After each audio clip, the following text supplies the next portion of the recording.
Hello friends, അങ്ങനെ വന്നിരിക്കുന്ന അതിഗംഭീരമായൊരു അപ്ഡേറ്റുമായിട്ടാണ് നമ്മുടെ സ്വന്തം മമ്മൂക്ക, ആസിഫ് അലി, നസ്ലീൻ ഈ ഒരു മൂന്ന് പേരും കൂടി ഒന്നിക്കുന്ന സിനിമയാണ് മട്ടാഞ്ചേരി മാഫിയ. നമ്മുടെ സ്വന്തം ഖാലിദ് റഹ്മാൻ എന്ന് വെച്ചാൽ വെറൈറ്റികളുടെ രാജകുമാരനായിട്ടുള്ള ഖാലിദ് റഹ്മാനാണ് ഈ സിനിമ ഡയറക്റ്റ് ചെയ്യുന്നത്. കാരണം ഓൾറെഡി ഇതിനെക്കുറിച്ചൊക്കെ ചെറിയ ന്യൂസുകളൊക്കെ പണ്ട് വന്നിട്ടുണ്ടായിരുന്നു. ഞാൻ അതിനെക്കുറിച്ച് വീഡിയോ എല്ലാം ചെയ്തിട്ടുണ്ടായിരുന്നു. എന്തായാലും ഇപ്പോൾ അത് കൺഫേം ആയിരിക്കണം. എൻ്റെ പോസ്റ്റർ തന്നെ ഒരു പഴയൊരു കാലഘട്ടത്തെ സൂചിപ്പിക്കുന്ന രീതിയിലുള്ളൊരു എന്തായാലും ഈ ഒരു അപ്ഡേറ്റ് കാണുമ്പോൾ 3 തലമുറയുടെ ഒരു സിനിമയായിട്ട് എനിക്ക് തോന്നുന്നത്. അവരെല്ലാം കൂടി ഒന്നിക്കുന്ന ഒരു സിനിമയായിട്ട് ഇപ്പോൾ മമ്മൂട്ടിയാണെങ്കിലും മെഗാസ്റ്റാർ, പിന്നെ അതിനുശേഷം ഇപ്പോൾ യുവാക്കളുടെ ലിസ്റ്റിൽ എടുക്കുകയാണെങ്കിൽ ആസിഫ് അലിക്ക് ഏറ്റവും നല്ലൊരു ഒരു സ്ഥാനം ഇപ്പോൾ ഉള്ളത്. കാരണം അദ്ദേഹത്തിൻ്റെ സിനിമയുടെ സെലക്ഷൻ പറയുന്നത് അതിഗംഭീരമാണ്. അദ്ദേഹത്തിൻ്റെ പെർഫോമൻസും ഇട്ടി പൊട്ടുന്നില്ല, അമ്മായൊരു സാധനമാണ്. ഇപ്പോൾ ടിക്കാണെങ്കിൽ വെയിറ്റ് ചെയ്യാൻ പോകണം അദ്ദേഹത്തിൻ്റെ സിനിമയായിട്ട്.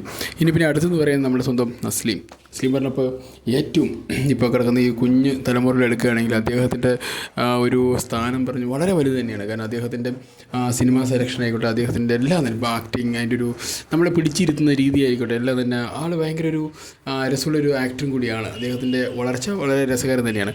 എന്നാലും ഈ 3 പേരും കൂടി ഒന്നിക്കുന്ന സമയത്ത് ഉണ്ടാകുമ്പോൾ ഒരു കോമ്പിനേഷൻ ഉണ്ടല്ലോ, അതെന്തായാലും എങ്ങനെയായിരിക്കും എന്ന് അറിയാൻ വളരെയധികം കൗതുകമുണ്ട്. കാരണം ഒന്നാമത് പറയുമ്പോൾ നമ്മുടെ ഖാലിദ് റഹ്മാനാണ് ഈ സിനിമ ചെയ്യുന്നത്. അപ്പോൾ അദ്ദേഹത്തിൻ്റെ പറയുമ്പോൾ അദ്ദേഹം എപ്പോഴും ഒരു വെറൈറ്റികളെ എപ്പോഴും ഇഷ്ടപ്പെടുന്നു. അതിന് വെറൈറ്റി ആയിട്ടൊരു സബ്ജക്റ്റ് എപ്പോഴും അദ്ദേഹം ഇറങ്ങി വരുന്നതാണ്. അപ്പോൾ അത് ഉണ്ടയാണെങ്കിലും അത് തല്ലുമലയാണെങ്കിലും ഇപ്പോൾ ആലപ്പുഴ ജിങ്കാനയാണെങ്കിൽ ഒരു വെറൈറ്റി ബേസ്ഡ് സിനിമയാണ്. അപ്പോൾ അദ്ദേഹത്തിൻ്റെ എല്ലാം തന്നെ ഒരു ഡിഫറെൻറ്റ് ജോണേഴ്സാണ്.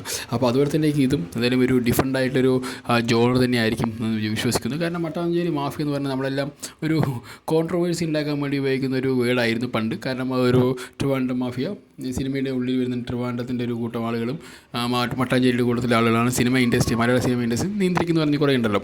അപ്പോൾ ആ ഒരു വേർഡ് തന്നെ ഉപയോഗിച്ച് വളരെ കൗതുകം തന്നെയാണ്. കാരണം അത്തരം ഒരു ക്യാച്ചി ആയിട്ടുള്ള വേർഡ് അല്ലെങ്കിൽ ക്യാച്ചി ആയിട്ടുള്ള ടൈറ്റിൽ വന്നത് തന്നെ എല്ലാവർക്കും ആകാംക്ഷ കൂട്ടാനുള്ള സാധ്യത കൂടുതലാണ്.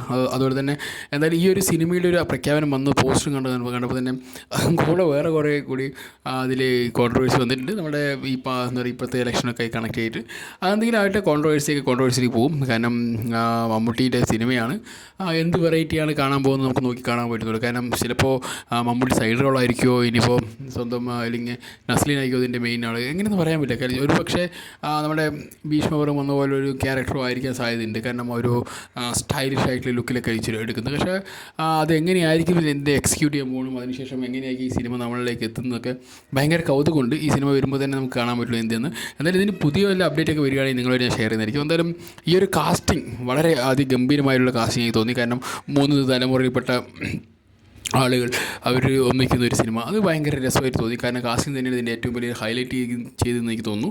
എന്തായാലും 3 പേരും അഡാർ പെർഫോമൻസിൻ്റെ ഉസ്താദുകളാണ്. കാരണം തസ്ലീം ആണെങ്കിലും പിന്നെ ആസിഫ് അലി ആണെങ്കിലും എല്ലാം തന്നെ ഭയങ്കരമായിട്ട് അടിപൊളി പെർഫോമൻസ് ഒക്കെ ചെയ്യുന്ന വ്യക്തികളാണ്. എന്തായാലും ഈ സിനിമയുമായി ബന്ധപ്പെട്ട് ഇനി പുതിയ അപ്ഡേറ്റ് വരികയാണെങ്കിൽ ഞാൻ നിങ്ങളായിട്ട് ഷെയർ ചെയ്യുന്നതായിരിക്കും. Okay guys, bye, see you. അടുത്തൊരു വീഡിയോയുമായി വരുമായിരിക്കും. Take care.